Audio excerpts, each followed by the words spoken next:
rumah, dia ngeliat itu tuh Edward lagi jongkok sambil makanin bekicot.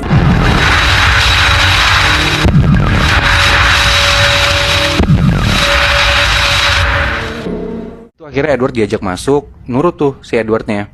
Tapi pas diajak ngomong tuh nggak bisa, kayak diem aja gitu. Nah besokannya Grace tuh langsung coba buat dia kayak nyari-nyari orang pinter gitulah. Dia cari-cari, akhirnya dari kenalan dia dapet lah orang pinter dan langsung tuh disuruh hari itu juga datang ke rumahnya. Siangnya orang pinter ini datang, sebutlah namanya Parisman. Nah Parisman ini datang sama 2 orang muridnya. Grace samperin lah ke depan rumah. Nah Parisman ini sebelum masuk dia nanya, "Mbak, udah berapa lama tinggal di sini?" Grace jawab, "Belum sampai seminggu pak." "Kenapa?" Parisman bilang, "Oh nggak apa-apa." Akhirnya Parisman masuk, ditanyalah masalahnya apa. Diceritain lah sama Grace kalau si Edward ini awalnya badannya bau bangke, terus besokannya tiba-tiba dia makan bekicot kayak gitu segala macam gitu, itulah aneh lah suaminya. Setelahnya Parisman izin buat ngeliat-liat ke sekeliling rumah. Sampailah akhirnya setelah keliling rumah itu dia nyamperin Edward di kamar. Edward coba diajak ngobrol nggak bisa, dia diem aja. Terus Parisman minta buat dia tuh mau ngobrol berdua aja sama Edward. Udah tuh akhirnya Grace sama muridnya Parisman keluar. Nah gak lama dari situ Grace tuh denger dari dalam kamar ada kayak suara orang ketawa. Suaranya tapi berat kayak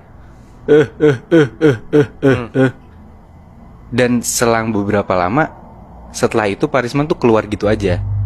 Dan di situ Parisman bilang intinya penyebab semua kejadian ini dan apa yang terjadi sama Edward itu tuh ada di dalam rumah ini. Udah tuh malamnya si Parisman nyoba buat dalam tanda kutip meritualkan Edward lah. Kayak didoain gitu. Nah si Parisman ini ngejalanin ritualnya tuh di area belakang rumah. Nah Parisman minta buat Edward dan Grace itu diam di dalam kamar aja dan kamarnya dikunci. Nah mulailah tuh Parisman baca-baca doa di area belakang rumahnya mereka bareng 2 orang muridnya dan ada sesajen di depan mereka. Kayak ada kembang, ada minyak, ada buah-buahan dan ada juga ayam mentah di situ. Nah itu tuh posisinya sekitar jam 8 malam.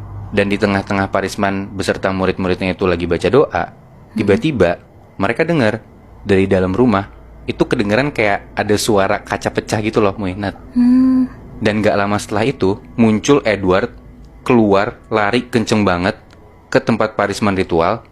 Dan di situ Edward tuh lari sambil ngegerem nyamperin ke sana. Di situ Edward langsung nendang sesajen yang ada di depan mereka. Terus Muinat, Edward ini langsung ngambil ayam mentah yang ada di situ dan langsung dimakan di tempat.